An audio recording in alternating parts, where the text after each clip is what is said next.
Welcome all. Let me start my meditation.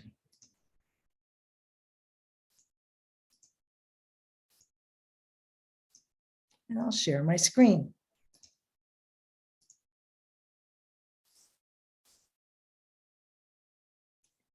Welcome to the Village in Howard Spring Meditation Program of Hope, Joy, and Positivity. I'm Fran Dummett, and this is the fourth in our series called Compassion.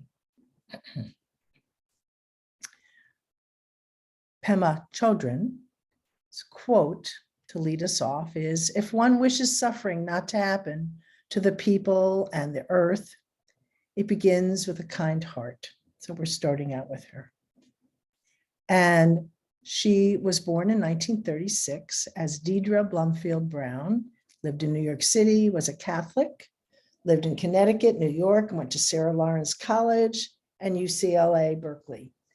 She is an American Tibetan Buddhist ordained nun, and she leads the Tonglen practice for the ill, the dying, people who have died or in pain.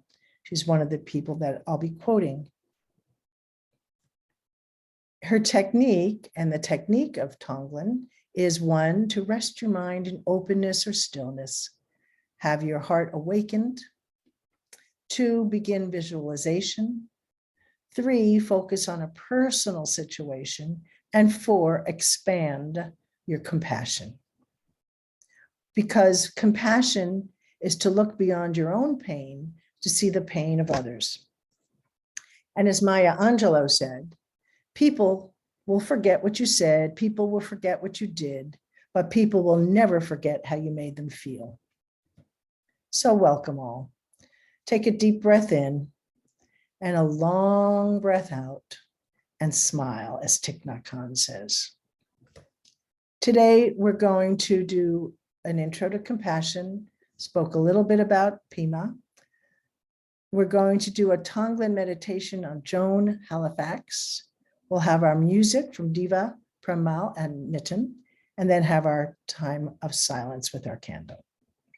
First of all, what is self-compassion? That's what you must start out with. Mindfulness is the first component, and self-compassion involves recognizing when you're stressed or struggling without being judgmental or overreacting. Self-compassion also involves self-kindness, being supportive and understanding towards ourselves when we are having a hard time, rather than being harshly critical. And then the third part is connectedness, remembering that everybody makes mistakes and experiences difficulties at times. We are not alone. The Tonglen meditation practice has its roots in Buddhism, and it's an ancient form of meditation. The Tibetan translation is sending and receiving, and it trains your mind to be more empathetic and awake, because our initial response to suffering is what? Escape. But instead, the Tonglen accepts presence of suffering with an open heart. So the technique is a breath awareness, which when you exhale, you imagine who needs it. Inhale, you relieve the being and yourself of distress and causes. On the out breath, you have soothing rays of light to fill the world with healing power. On the in breath, you relieve the world of negative presence. And it could be a person, an animal, a group. So that's basically the technique. And Pema said, only when we know our own darkness well can we be present with the darkness in others. Compassion becomes real when we recognize our shared humanity. And remember, we talked about the yin and yang last time. So the yin, and using this for self-compassion, using a caring force to change ourselves in the world. So the yin is being with ourselves, and the yang is acting in the world. The yin is comforting, soothing, validating, whereas the yang is protecting, providing, and motivating. So we see the relationship of yin and yang with this too. So maybe some questions we can discuss or think about is, why do I choose to act compassionately? Does it depend on circumstances and the people involved? And what, if anything, do I get or hope to get out of acting compassionately? Does that depend on the situation? And how do I feel when others act compassionately towards me? And I know when that happens, when they act towards me, it's such a great feeling and kindness, because, we're all in the business of do. But when someone is kind and compassionate to you, it's such a liberating, amazing feeling. And we're going to listen to Deva Premal, who we love, her music and mantras from 1970. She was born. She was German, and her name was Jolantha Fries. And she did introduce Tibetan Sanskrit mantras to the mainstream meditative and spiritual settings. Her partner is Mitan, and she permeates Eastern spirituality. Well, the way to cultivate compassion, we said, was first start practicing it for yourself, and then put yourself in someone else's shoes. Move beyond your self-referencing, and then practice kindness without people asking or that it's pleasing. Relax your own judgments, listen generously, heal your own trauma, and then practice being in the present. Now, I discovered in writing this up, a wonderful person that Fran Lorenzi told me about, Roshi Joan Halifax, who has a PhD and was born in 1942. Roshi means teacher in Japanese, but Buddhist, it means different things, different places.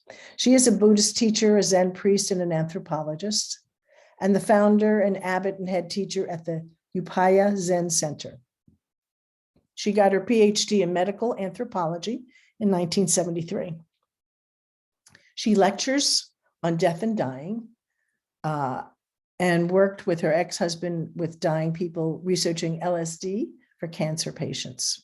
She also had a Upaya prison project, meditation for prisoners. Some of her books are Wisdom in the Presence of Death, Standing on the Edge, Fighting Freedom, Where Fear and Courage Meet. And I decided to use her meditation practice today. And it's intense, but I think it's going to be something that will impact you. So let us begin our time of reflection.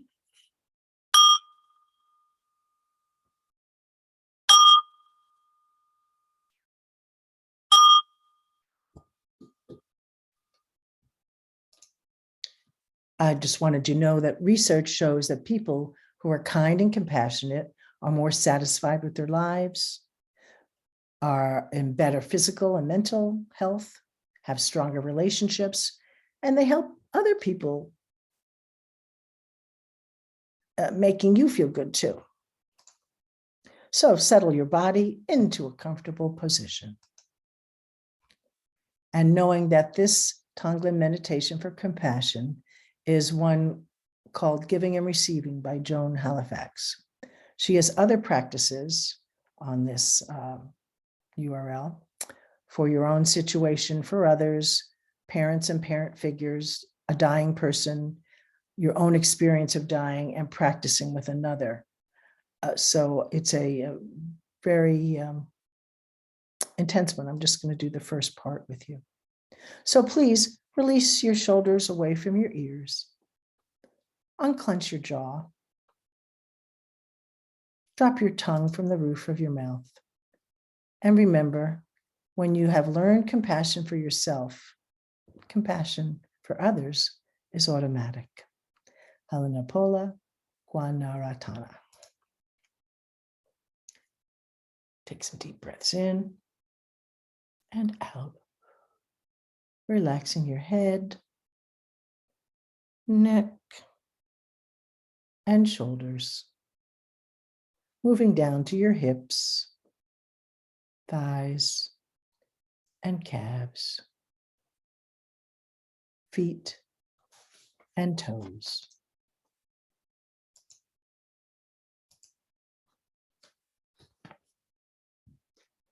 To begin the practice, you can sit in a meditative pose, relax in a chair, or lie down. Gently close your eyes and let your body and mind settle. You want to feel relaxed and open. You can say this prayer or a prayer of your own choice to create a sense of spaciousness in which the giving and receiving can take place. Breathe in and out. Having recognized the futility of my selfishness and the great benefit of loving others, may I bring all beings joy. May I send all my virtues and happiness to others through the strength of my practice. And may I receive the suffering, obstacles, and defilements of all motherly beings in all realms. Breathing in and out. Begin by breathing in whatever you are feeling. Is it fear, agitation, resistance, and accepting it? On the exhalation, breathe out well-being. Clear your mind by bringing awareness to what is agitating you and breathing in, accepting it with kindness. Then as you exhale, give yourself some spaciousness. Do this breath practice until you are calm and alert.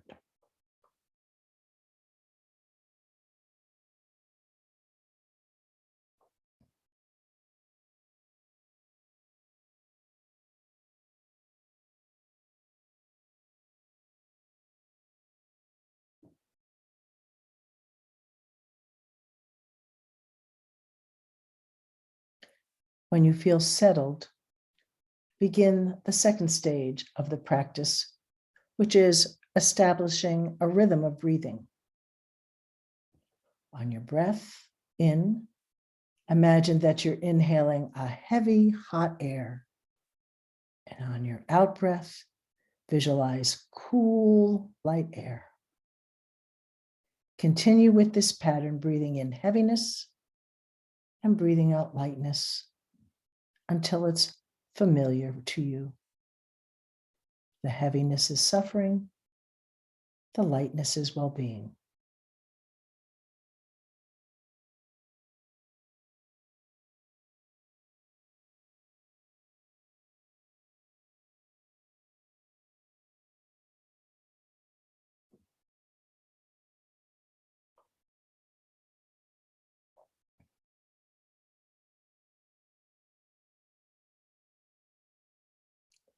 Now imagine that you're breathing through all the pores of your body. On the in-breath, heavy, hot air enters every pore. On the out-breath, cool, flows from every pore.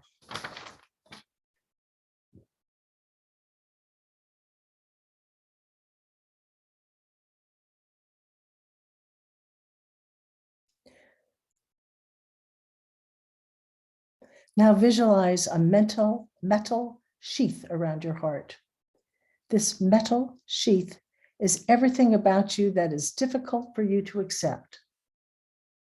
Your self-importance, selfishness, self-cherishing, self-pity. It is the band of fear that hardens your heart.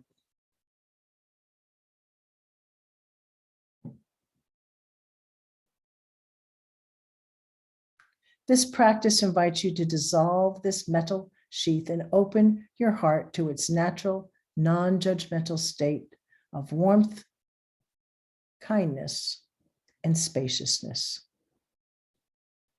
You can do this by visualizing the sheath breaking apart when the in-breath of suffering touches it. When the heart opens, the heavy, hot air vanishes into the vast space. What arises is natural mercy. It is this quality of unarmored heart that allows you to be with suffering and at the same time to see beneath it.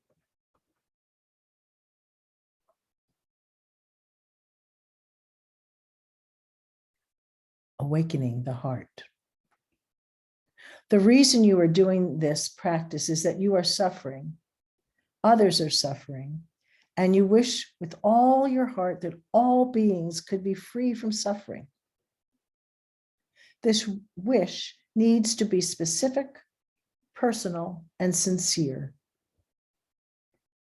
It helps to touch in with a being or event that evokes this wish. The Tibetan teacher Shogam Trungpa Rinpoche would remember having seen a puppy being stoned to death when he was a child. He would have done anything to relieve the dog of its suffering. He used this memory of this helpless puppy to open his heart at the beginning of the practice.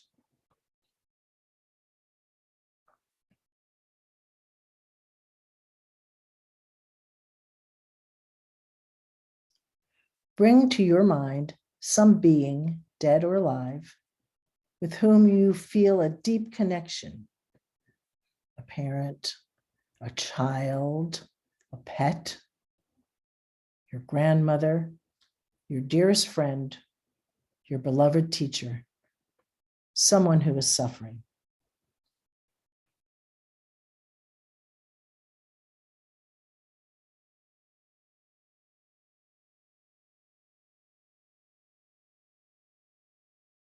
You would do anything to help this one.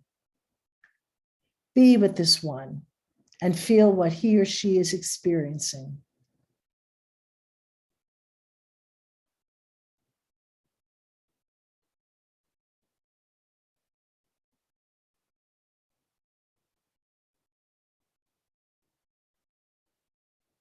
Let your whole being turn towards the suffering and your wish that it might be relieved.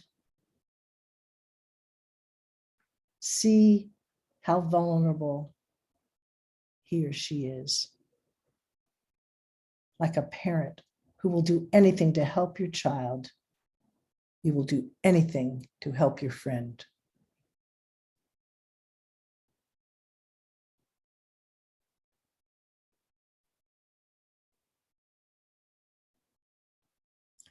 Visualize the suffering of your beloved as polluted, hot smoke, and breathe it in through your body.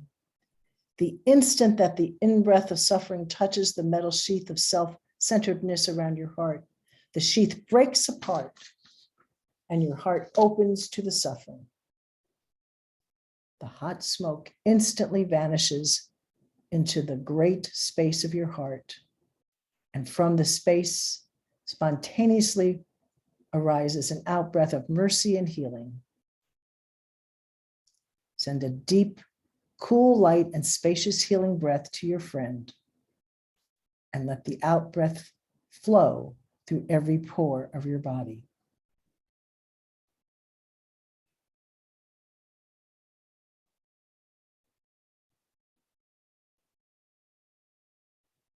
Let this one's suffering remind you of the many others who find themselves suffering in the same way. This friend is your connection to them. Breathe in their suffering. Let your heart break open. Send them healing with your outbreath. And continue this practice. It might be on your own situation, one for others, a parent or a parent figure,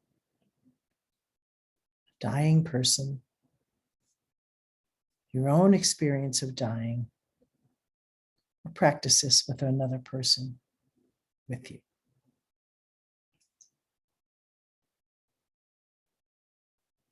Taking what we've just practiced, let's listen and be with Deva Premal, Mitten with Manos.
Healing. When we heal ourselves, we heal the world. Mark Nepo. And now for our time of silence.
Close your eyes and follow your breath to the still place that leads to the invisible path that leads you home.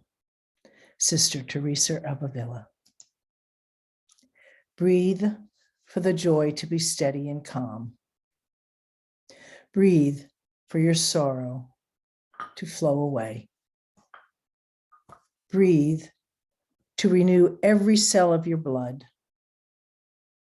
Breathe to renew the depth of consciousness and dwell in the here and now, and all you touch is new and real. Breathe in for yourself, breathe out for the world. Breathe in compassion and breathe out joy. Take a full breath in and a long, deep breath out. Sister Annabelle Lady, Plum Village. Gently start moving your body a little, bringing your attention to your fingers. Start moving them slowly, body part by body part, coming out of meditation.